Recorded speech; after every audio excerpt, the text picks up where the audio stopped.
तो वो क्या कहता है यात्री कि ये तो मुझे मालूम नहीं उसने क्या बोला, वो संस्कृत बोल रहा था पर कर दिया कमाल। बता, टट्टू कमाल कर दिया जब तूने ये ही नहीं मालूम उसने बोला क्या, उन्होंने कहा कर दिया कमाल। तो पुण्यात्मा इस तरह ये लोक वेद के आधार से सुनी सुनाई बातों से एक दूसरे से सुनकर ये महापुरुष और मैं ऋषि पाक रहे थे, न कख नहीं पता था किसी ने भी। अब ये दास ने जो शब्द बोल दिया कि किसी ने भी कुछ पता नहीं था, तो ये भगत समाज का गले नहीं उतरे कि ऐसा क्या किसी को भी मालूम नहीं था। किसी को छोड़ो, ब्रह्मा विष्णु महेश को भी ज्ञान नहीं। एक कबीर परमात्मा को छोड़कर या उन महापुरुषों के को छोड़ दो जिनको भगवान मिले, बाकी किसी को ज्ञान नहीं। अपनात्माओं ये प्रश्न अगर यही छोड़ दिया तो दास का सत्संग सुनना बंद कर देंगे बोली आत्माएं। कहता है ये तो अभिमानी गणा है, अपने आप को विद्वान सिद्ध करना चाहता, सबको कहता किसी को ज्ञान नहीं। दास अभिमान के तो आसपास नहीं, और अभिमान वो व्यक्ति कर सकता या तो जिसने भगवान का ज्ञान नहीं, अध्यात्म मार्ग का, या वो कर सकता है जिसने कुछ अपनी नई खोज करी हो।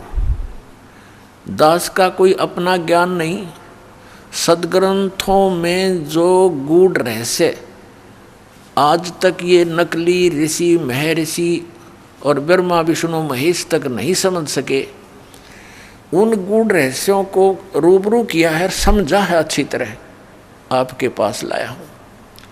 इसमें अभिमान का तो कोई बात तय को नहीं, और सच्चाई है ये जो दास आपको कह रहा है कि किसी को भी अध्यात्म ज्ञान नहीं है इस दास के अतिरिक्त वर्तमान में। आगे की तो बात छोड़ो, पहले की तो, लेकिन जो महापुरुष हुए हैं जिनको परमात्मा मिले हैं वो तो परिपूर्ण थे ही। जिनको भगवान मिल गए फिर वो कैसे कच्चे रह सकते हैं। वो कौन कौन है? आदरणीय धर्मदास साहिब जी, आदरणीय मुल्कदास साहिब जी, आदरणीय नानक साहिब जी, आदरणीय दादू साहिब जी, आदरणीय गरीबदास साहिब जी, गांव छुड़ानी, जिला ददर, हरियाणा वाले, और आदरणीय गीसा दास साहिब जी, गांव खेखड़ा, जिला मेरठ और उत्तर प्रदेश वाले। इन महापुरुषों को छोड़कर जो दास के नॉलेज में है, उनके अतिरिक्त अध्यात्म ज्ञान किसी के पास नहीं था। सब उआ बाई बक रहे थे। थोड़ी सी झलक दिखाता हूँ, फिर आगे सत्संग शुरू करेंगे। ये देखिएगा, श्रीमद् देवी भागवत सचित्र मोटा टाइप, गीता प्रेस गोरखपुर से प्रकाशित। श्रीमद् देवी भागवत सचित्र मोटा टाइप, संपादक हनुमान प्रसाद पोदार, चमनलाल गोस्वामी। प्रकाशक व मुद्रक हैं गीता प्रेस गोरखपुर, गोविंद भवन कार्यालय, कोलकाता का संस्थान। इसका पहला स्कंद पढ़ते हैं और पृष्ठ 28 पर। अब देखना, एक समय नारद जी और व्यास जी का संवाद हुआ। नारद जी से व्यास जी ने प्रश्न किया तो नारद जी ने उसका उत्तर दिया। नारद जी ने कहा, महाभाग व्यास जी, तुम इस विषय में जो पूछ रहे हो ठीक यही प्रश्न मेरे पिताजी ने भगवान श्री हरि से किया था। देवा अधिदेव भगवान जगत के स्वामी हैं। लक्ष्मी जी उनकी सेवा में उपस्थित रहती हैं। दिव्य कौस्तुमणि उनकी शोभा बढ़ाती है। वे शंख चक्र गदा लिए रहते हैं, पीताम्बर धारण करते हैं, 4 भुजाएं। वे चराचर जगत के आश्रयदाता हैं। ये विष्णु जी की महिमा कर रहे हैं, नारद जी के ब्रह्मा जी ने बताई थी। जगत गुरु एवं देवताओं के भी देवता हैं। ऐसे जगत प्रभु भगवान श्री हरि महान तप कर रहे थे, उनकी समाधि लगी थी। यह देखकर मेरे पिता ब्रह्मा जी को बड़ा आश्चर्य हुआ। अतः उन्होंने जानने की इच्छा से प्रकट की। ब्रह्मा जी ने पूछा, प्रभो, आप देवताओं के अध्यक्ष, जगत के स्वामी और भूत भविष्य एवं वर्तमान सभी जीवों के एकमात्र शासक हैं। भगवान, फिर आप क्यों तपस्या कर रहे हैं? और किस देवता की आराधना में ध्यान मग्न है। मुझे असीम आश्चर्य तो यह हो रहा है कि आप देवेश्वर एवं सारे संसार के शासक होते हुए भी समाधि लगाए बैठे हैं।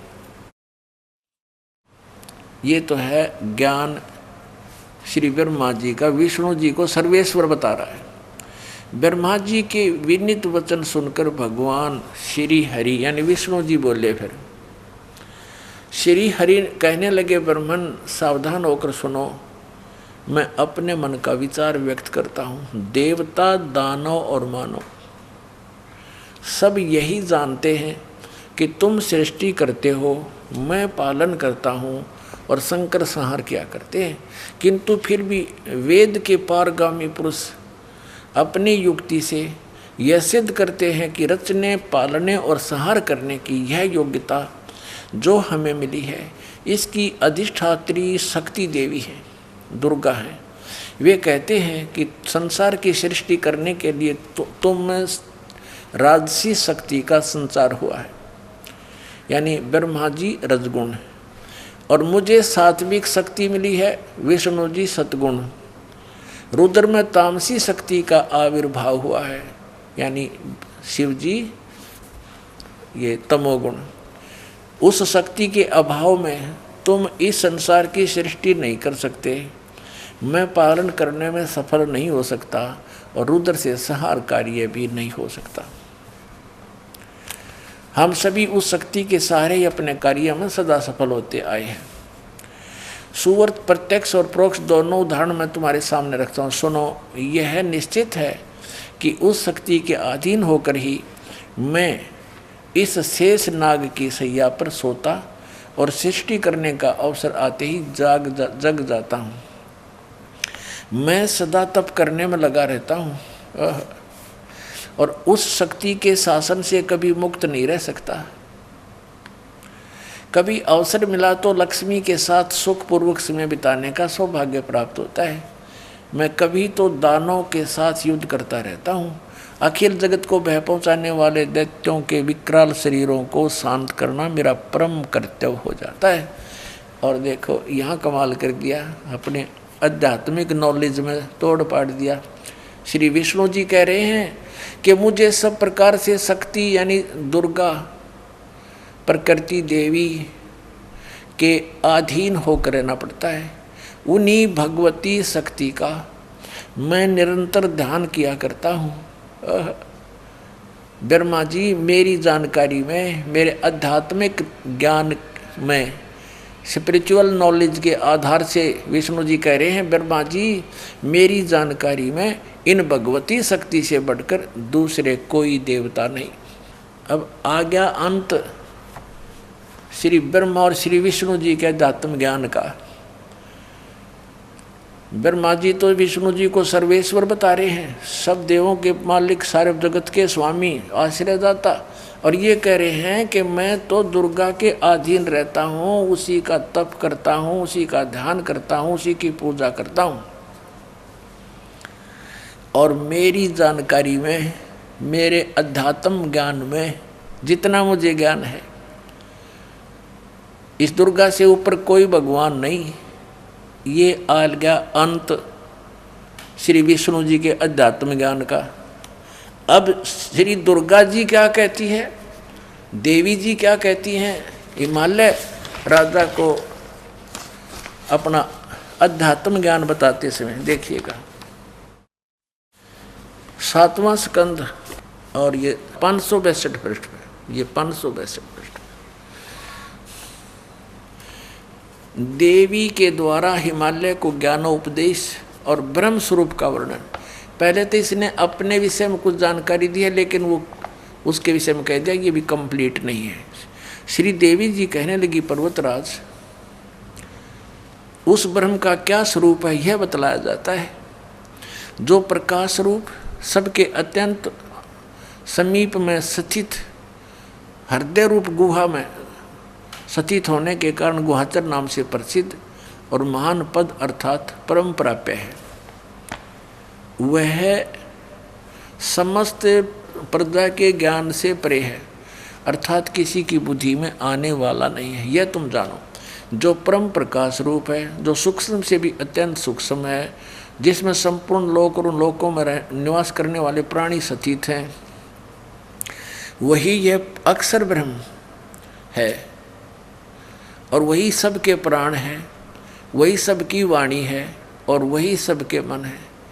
अब देखो दुर्गा की ऊआ बाई ये यहाँ तक कह रही है वो अक्षर ब्रह्म है, और आगे फिर कहेगी केवल ब्रह्म है, वही सबके मन है, वह परम सत्य और वह यह परम सत्य और अमृत अविनाशी तत्व है। सौम्य इसको हम अविनाशी बता रही है ब्रह्म को दुर्गा, अक्षर ब्रह्म कहती है। उस वेदने योग्य लक्ष्य का तुम वेदन करो, मन लगाकर उसमें तन्मय हो जाओ। सौम्य उपनिषद में कथित महान अस्त्र रूप धनुष को लेकर उपासना द्वारा तीक्ष्ण किया हुआ बाण संधान करो और फिर भावानुगत चित्त के द्वारा उस बाण को खींचकर उस अक्षर रूप ब्रह्म को, अक्षर ब्रह्म समझो, ही लक्ष्य बनाकर वेदन करो। उसका मंत्र क्या बता रही है अक्षर ब्रह्म का? ओम। प्रणव माने ओम, धनुष है, जीवात्मा जाप करे और ब्रह्म को उद्देश्य रखे। ब्रह्म पाने का उद्देश्य देख, यहाँ तो पर अक्षर ब्रह्म और फिर यहाँ ब्रह्म, ओम उसका नाम है ब्रह्म का। अब दुर्गा जी के ज्ञान का भी अंत देख लो आप, कहीं तक बोल रही है उसको अक्षर ब्रह्म है वो, और फिर कहते उसका मंत्र ओम है और ब्रह्म को लक्ष्य बनाओ और जीव आत्मा जाप करे। आगे देखो, उस एकमात्र परमात्मा को ही जाने, दूसरी सब बातों को छोड़ दे। यहाँ दुर्गा जी ने अपनी साधना को भी रिजेक्ट कर दिया कि केवल उस एक ब्रह्म को ही जाने, यही अमृत रूप परमात्मा के पास पहुंचाने वाला पुल है। यहाँ देखो, इस आत्मा का ओम के जप के साथ ध्यान करो, इससे अज्ञान में अंधकार से सर्वथा परे और संसार समुद्र से उस पार जो ब्रह्म है उसको पा जाओगे, तुम्हारा कल्याण हो। ब्रह्म ओम, ओम ब्रह्म का जाप है और इसी ब्रह्म को ये कभी तो अक्षर ब्रह्म कह रही है, यहाँ भी अक्षर ब्रह्म कहा है। तो इसे सिद्ध है कि ये कितनी विद्वान है, और इसने कहा कि इस ब्रह्म की पूजा करो और सब की पूजा छोड़ दो। और वो ब्रह्म कहाँ रहता है? उसका ओम नाम है, वह यह सबका आत्मा ब्रह्म ब्रह्मलोक रूप दिव्य आकाश में स्थित है। ये ब्रह्म ब्रह्मलोक में रहता है अपने आत्माओं। यही यजुर्वेद अध्याय नंबर 40 के मंत्र नंबर 17 में स्पष्ट है। वेद ज्ञान दाता ये ब्रह्म है। ये कहता है कि मैं ऊपर अंतरिक्ष में ब्रह्मलोक में रहता हूँ, स्वर्ग में रहता हूँ, और वो परमात्मा तो प्रोक्ष है, वो तो गुप्त है, उसकी जानकारी हमें नहीं है। वो तत्वदर्शी संतों से पूछो। यजुर्वेद अध्याय नंबर 40 के मंत्र 10 से लेकर 13 में तत्वदर्शी संतों की पहचान भी बताई है, और उन्हीं से जानने के लिए कहा है पूर्ण कंप्लीट स्पिरिचुअल नॉलेज को, यानी पूर्ण अध्यात्म ज्ञान को उन तत्वदर्शी संतों से ही पूछो। अब आपने देख लिया, दास ने एक शब्द बोला था, एक गलती से कहो या जानबूझकर कहो कि किसी को भी आध्यात्मिक ज्ञान नहीं है, इनका आध्यात्मिक मार्ग शून्य है, ज्ञान शून्य है। तो उस समय तो आपको ऐसा खटका होगा जैसे कुनीन की फांकी ला ली। अब इस सदग्रंथ जिसको आप सिरोधार्य मानते हो, इसको पढ़कर आपको ऐसा लगा होगा कि हम कहाँ सोए पड़े थे, हमने खो दिया जीवन सारा। इन सदग्रंथों को पवित्र हिंदू धर्म के अनुयायी हिंदी वाले कोई पढ़ते आ रहे हैं, लेकिन कहते हैं गुरु बिन काऊ न पाया ज्ञान, जो थोथा भूछड़े मूड किसाना। गुरु बिन वेद पढ़े जो प्राणी, समझे न सार रहे ज्ञान। अब आगे थोड़ा सा और एक झलक दिखाता हूँ इसी पवित्र पुराण पे, 6ठे स्कंद में। और ये ब्राह्मण लोग, ऋषि लोग, महर्षि कितने विद्वान थे, ये देखिएगा। श्रीमद् देवी भागवत 6ठा स्कंद पृष्ठ 414। और यहाँ देखिएगा, जन्मेजय ने पूछा, जन्मेजय ने पूछा, महाभाग किस युग में कैसा धर्म का स्वरूप है, इस संपूर्ण विषय को विशेष रूप से बताने की कृपा कीजिए। व्यास जी बोले, राजन, ये निश्चय ही है कि सतयुग में ब्राह्मण वेद के पूर्ण विद्वान थे। उनके द्वारा निरंतर भगवती जगदम्बा की आराधना होती थी। भगवती का दर्शन करने के लिए उनका मन सदा ललायित रहता था। प्रत्येक गांव में शक्ति मंदिर का उद्घाटन हो, यानी दुर्गा का मंदिर हो, इस विषय की उनके मन में बड़ी उत्सुकता थी। अब देखिए क्या कहा व्यास जी ने कि सतयुग के ब्राह्मण ऋषि महर्षि जिनको कहते हैं, ये वेद के पूर्ण विद्वान थे और दुर्गा की पूजा करते थे। ये खाक विद्वान थे वेद के। वेद में कहीं लिखा है दुर्गा की पूजा के विषय में? और अभी आपने पढ़ा इसी पवित्र देवी पुराण के 7वें स्कंद में और 562 पृष्ठ पे हिमालय को ज्ञान देते समय दुर्गा खुद कह रही है कि मेरी पूजा भी त्याग दो, केवल एक ब्रह्म की पूजा करो, जैसा इसने नॉलेज है। और कहा उसका ओम नाम है, ओम नाम का जाप करो, ब्रह्म प्राप्ति उद्देश्य रखो, इससे तुम्हारा कल्याण होगा और तुम उसको प्राप्त कर जाओगे जो ब्रह्म लोक में रहता है। अब इन सतयुग के विद्वानों को दुर्गा के इस स्टेटमेंट ने फेल कर दिया। वो तो कहती है कि ब्रह्म का जाप करो, सब मेरी पूजा भी त्याग दो और सब बातों को छोड़ दो। और ये वेद के विद्वान कहाँ और ये कहते हैं कि वो दुर्गा की पूजा कराया करते। बताओ, ये है इनका अध्यात्म ज्ञान। अब देखिएगा, हम पढ़ रहे हैं, ये 6वां स्कंद आपको दिखाया, फिर देख लीजिए एक बार। 414 पृष्ठ है। जन्मेजय ने पूछा, महाभाग किस युग में कैसा धर्म का स्वरूप है, इस संपूर्ण विषय को विशेष रूप से बताने की कृपा कीजिए। व्यास जी बोले, राजन, यह निश्चय है कि सतयुग में ब्राह्मण वेद के पूर्ण विद्वान थे और उनके द्वारा निरंतर भगवती जगदम्बा यानी दुर्गा की आराधना होती थी। भगवती का दर्शन करने के लिए उनका मन सदा ललायित रहता था और प्रत्येक गांव में शक्ति मंदिर का उद्घाटन हो, इस विषय की उनके मन में बड़ी उत्सुकता थी। बताइए, खाक विद्वान थे वेद के विद्वान का और पूजा करें दुर्गा की। अब फिर यहाँ व्यास जी बता रहे हैं कि धर्म की यही स्थिति त्रेता में भी रही, परंतु कुछ ह्रास हो गया। सतयुग की जो स्थिति थी वह द्वापर में विशेष रूप से कम हो गई। राजन, उन प्राचीन युगों में सतयुग त्रेता द्वापर में जो राक्षस समझे जाते थे वे कलयुग में ब्राह्मण माने जाते हैं। ले भाई, इन ब्राह्मणा की सुन लो राम कहानी, इन ब्राह्मणा की सुन ले कलयुग के ब्राह्मण कैसे हैं कि जो सतयुग त्रेता द्वापर में राक्षस होया करते, इसे वर्तमान के ब्राह्मण है कलयुग के। और इन ब्राह्मणों ने कबीर परमात्मा के साथ वो जुल्म गुजारे थे जो परमात्मा कहा करते थे तुम गलत साधना कर रहे हो बच्चों, क्यों ब्राह्मण भी तो उसी के बच्चे हैं पूर्ण परमात्मा के। वो सबको सावधान करना चाहते थे कि तुम दोषी हो रहे हो इनको गुमराह करके, लेकिन उन्होंने ऐसे जुल्म गुजारे थे, उनका लीला पढ़ लो तो आँखों से आंसू नहीं सूखे हैं। और ऐसे कर्म राक्षस ही कर सकते हैं। तो ये इन्हीं के पुराण भी बता रहे हैं कि वर्तमान के ब्राह्मण तो ऐसे हैं जैसे सतयुग त्रेता द्वापर में राक्षस होया करते थे। ये देखिए, धर्म की यही स्थिति त्रेता में रही, परंतु कुछ ह्रास हो गया था। सतयुग की जो स्थिति थी वह द्वापर में विशेष रूप से कम हो गई थी।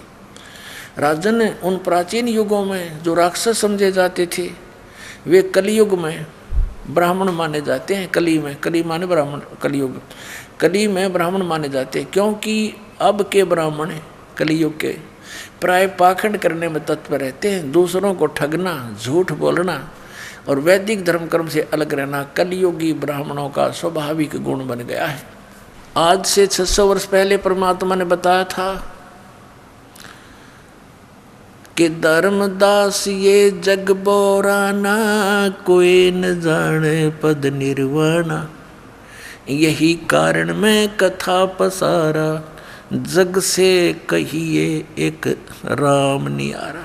ये दास यदि मौखिक आपको सुनाएगा तो शायद ही विश्वास हो पाएगा कि कबीर इज गॉड, कि उस परमात्मा ने 600 वर्ष पहले ये वचन कहे थे कि ब्रह्मा विष्णु महेश नाशवान हैं, जो इनकी पूजा करता उनकी मुक्ति नहीं होगी।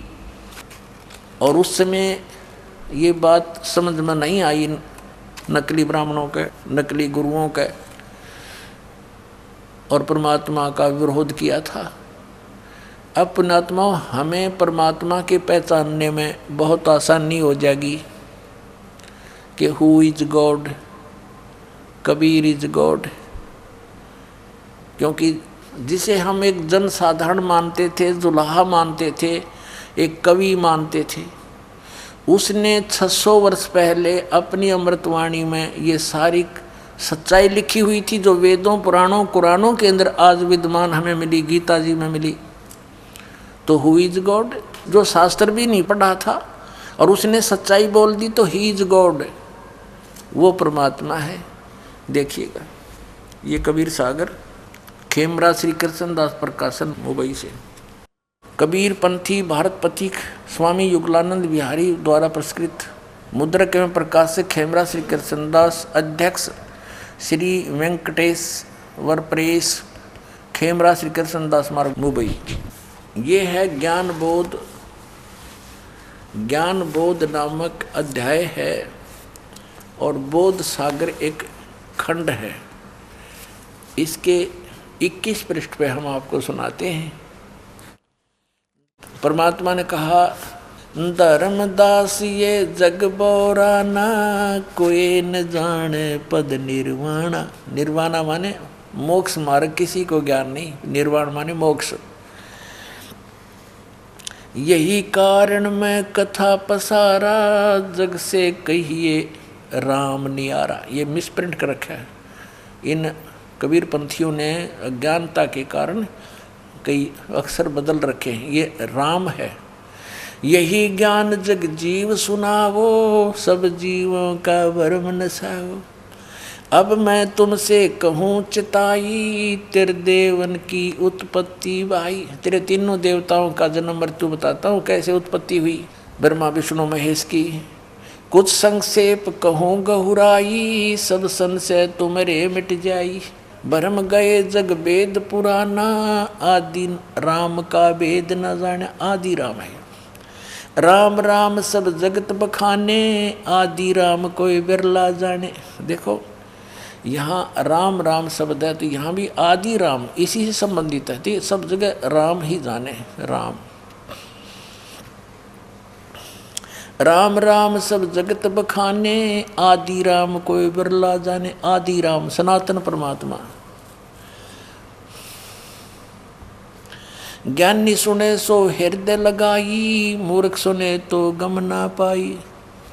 राजा राम को तो सब जानते हैं और उसी तक की महिमा बखानते हैं, लेकिन जो मैं बता रहा हूँ उस राम के बारे में। ज्ञानी सुने सो हृदय लगाई, मूर्ख सुने तो गम ना पाई।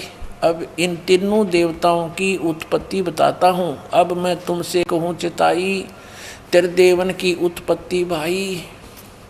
माँ अष्टंगी पिता निरंजन, ये सरपुरुष काल। माँ अष्टंगी पिता निरंजन, ये जमदारुण वंशन अंजन। पहले कीन निरंजन राई, पीछे से माया उपजाई।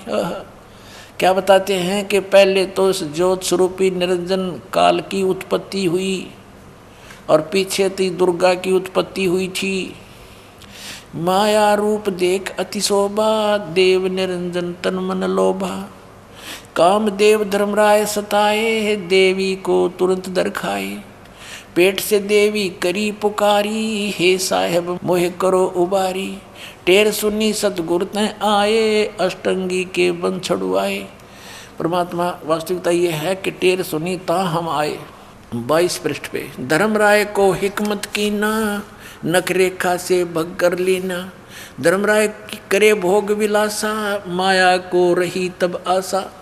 दुर्गा प्रेग्नेंट होगी, 3 पुत्र अष्टंगी जाए, ब्रह्मा विष्णु शिव नाम धराए। हे भगवान, 600 वर्ष पहले परमात्मा ने लिखा, ये आज का लिखा हुआ लेख नहीं पुण्यात्माओं, कि 3 पुत्र इस दुर्गा के उत्पन्न हुए काल निरंजन के संयोग से, स्त्री पुरुष कर्म से, और ब्रह्मा विष्णु शिव नाम धराए।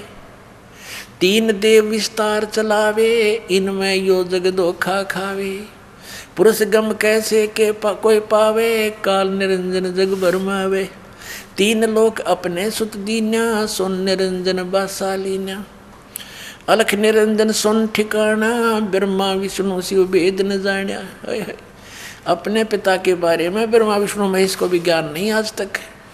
और परमात्मा कहते जिसने काल की भी उत्पत्ति की, वो परमात्मा सतपुरुष कबीर साहब बता रहे हैं अपने द्वारा उत्पन्न अपने पुत्रों की जानकारी।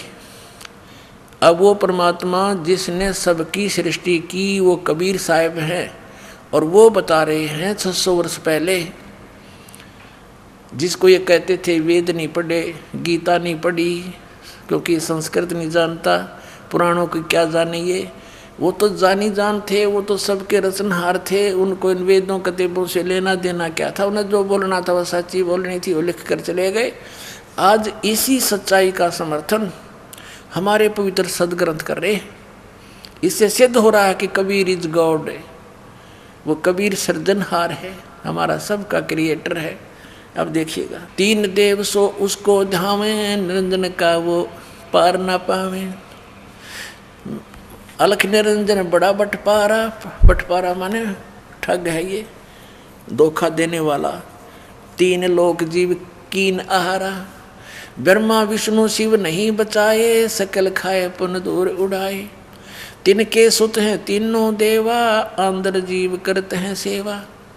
अब दे तोड़ पाड़ दिया परमात्मा ने, कमाल कर दिया कि इन दुर्गा और काल के सुत हैं, पुत्र हैं ये 3 देवता, ब्रह्मा विष्णु और शिव। और अंधर जीव, तत्व ज्ञानहीन प्राणी अंधे, तत्व ज्ञान नेत्रहीन अंधे यानी ज्ञानहीन, इन्हीं की पूजा करते हैं। सेवा माने पूजा। तिनके सुत हैं तीनों देवा, अंदर जीव करते हैं सेवा। अंधे इनकी पूजा करते हैं।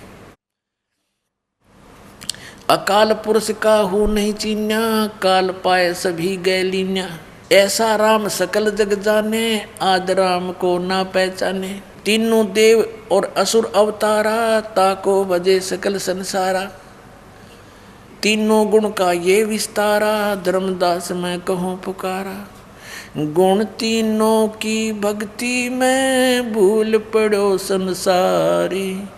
कह कबीर निज नाम बिन, कैसे उतरो पार। पुण्यात्माओं, ये तो आप जी ने परमेश्वर कबीर जी द्वारा लगभग 600 वर्ष पहले बोला यथार्थ ज्ञान उस पवित्र कबीर सागर के अंदर पढ़ा, जो आदरणीय धर्मदास जी ने लिपिबद्ध किया था। अब हम ये देखना चाहेंगे कि यदि ये वचन, यही जानकारी हमारे पवित्र सदग्रंथ पुराणों में मिल जाती है, तो फिर हु इज गॉड, कौन है भगवान और कौन है विद्वान? कबीर इज गॉड और कबीर ही है विद्वान। अब दिखाते हैं आपको, ब्रह्मा विष्णु शिव की उत्पत्ति की थोड़ी सी झलक दिखाते हैं। और ये तीनों नासवान हैं, ये भी दिखाते हैं। ये देखिएगा, श्रीमद् देवी भागवत और गीता प्रेस गोरखपुर से प्रकाशित है। संपादक हनुमान प्रसाद पोदार, चिमनलाल गोस्वामी। प्रकाशक के मुद्रक हैं गीता प्रेस गोरखपुर, गोविंद भवन कार्यालय कोलकाता का संस्थान। ये इनके फोन और फैक्स नंबर है। इसके 123 पृष्ठ पर हम आते हैं। तीसरा स्कंद है और ये चौथा अध्याय चल रहा है 123 पृष्ठ पे। भगवान विष्णु जी अपनी माता दुर्गा की स्तुति कर रहे हैं। तुम शुद्ध स्वरूपा हो, ये सारा संसार तुम इसे उद्भासित हो रहा है। मैं ब्रह्मा और शंकर हम सभी तुम्हारी कृपा से विद्यमान हैं। हमारा आविर्भाव और तिरोभाव हुआ करता है। केवल तुम ही नित्य हो, जगत जननी हो, प्रकृति और सनातनी देवी हो। स्पष्ट हो गया। विष्णु जी कह रहे हैं मैं ब्रह्मा और शंकर, हमारा तो आविर्भाव माने जन्म और तिरोभाव माने मृत्यु हुआ करता है। केवल तुम ही नित्य हो, जगत जननी हो। ये भी प्रकृति भी दुर्गा को कहते हैं, ये भी ध्यान रखना, आपको गीता जी में काम आओगे। और सनातनी देवी हो। भगवान शंकर बोले देवी यदि महाभाग विष्णु तुम्ही से प्रकट हुए हैं तो उनके बाद उत्पन्न होने वाले ब्रह्मा भी तुम्हारे बालक हुए। फिर मैं तमोगुणी लीला करने वाला शंकर क्या तुम्हारी संतान नहीं हुआ? अर्थात मुझे भी उत्पन्न करने वाली तुम ही हो शिवे। संपूर्ण संसार की सृष्टि करने में तुम बड़ी चतुर हो। अपने आत्मा ये तो एक सदग्रंथ तो वन है। वन हमने जितनी जड़ी की जरूरत है वो निकाल लेंगे, औषधि बना लेंगे, बाकी वन का हम क्या करेंगे? ये देखना वो औषधि निकाल रखिए। इस संसार की सृष्टि स्थिति और संहार में तुम्हारे गुण सदा समर्थ हैं। इन्हीं तीनों गुणों से उत्पन्न हम रजगुण ब्रह्मा, सतगुण विष्णु, तमगुण शिव जी, ब्रह्मा विष्णु शंकर नियमानुसार कार्य में तत्पर रहते हैं। अपने आत्मा इस पवित्र देवी पुराण के इस थोड़े से विवरण में कितने कंसेप्ट क्लियर कर दिए? 5। नंबर 1 तो ये हो गया कि ब्रह्मा विष्णु महेश नाशवान है। दूसरा ये हो गया कि इनकी जन्म मृत्यु होती है। तीसरा ये हो गया कि दुर्गा इनकी माता है। और चौथा ये हो गया कि प्रकृति भी दुर्गा को कहते हैं। और 5वां ये हो गया कि रजगुण ब्रह्मा, सतगुण विष्णु, तमगुण शिव जी। और छठा ये हो गया कि ये केवल नियमित कार्य ही कर सकते हैं, जिसका जैसा कर्म है उतना ही दे सकते, उसमें कोई परिवर्तन नहीं कर सकते, ना घटा सकते ना बढ़ा सकते। तो ये 5 कंसेप्ट क्लियर हो गए। चाहे न 6 कह लो, क्योंकि दुर्गा इनकी माता है, इनका जन्म मृत्यु होता है और ये अविनाशी नहीं। जन्म मृत्यु होता है तो अविनाशी भी नहीं है, तो इसको हम एक ही गिन लेते हैं। तो ये 5 कंसेप्ट क्लियर हो गए थोड़े से विवरण में। अरे 5500 वर्ष हो गए इनको कागज़ पर लिखे हुए को, इन सदग्रंथों को। और आज तक ये हमारे धार्मिक गुरु ये नकली कख नहीं बता सके। हमारे उवाबाई भक्ते श्री कृष्ण जी अखिल ब्रह्मांड के स्वामी हैं, अखिल ब्रह्मांड के नायक हैं। श्री कृष्ण स्वयं भगवान हैं, इसके अतिरिक्त कोई भगवान ही नहीं है। ये न कख का पता है। उवाबाई बक रहे हैं, दुनिया को मूर्ख बना दिया, काल के मुंह में फंसा दिया, सब भूत बनवा दिए, शास्त्र विरुद्ध साधना करवा के। आप सुन रहे थे जगत गुरु तत्वदर्शी संत रामपाल जी महाराज जी के मंगल प्रवचन। अधिक जानकारी के लिए विजिट कीजिए हमारी वेबसाइट www.jagatgururampalji.org। संत रामपाल जी महाराज जी के शुभ आशीर्वाद से पूरे विश्व भर में 500 से भी ज्यादा नाम दीक्षा केंद्र हैं, जिन पर संत रामपाल जी महाराज जी द्वारा ऑनलाइन निःशुल्क नाम दीक्षा दी जा रही है। अपने नजदीकी नाम दीक्षा केंद्र का पता करने के लिए संपर्क करें 8222880541।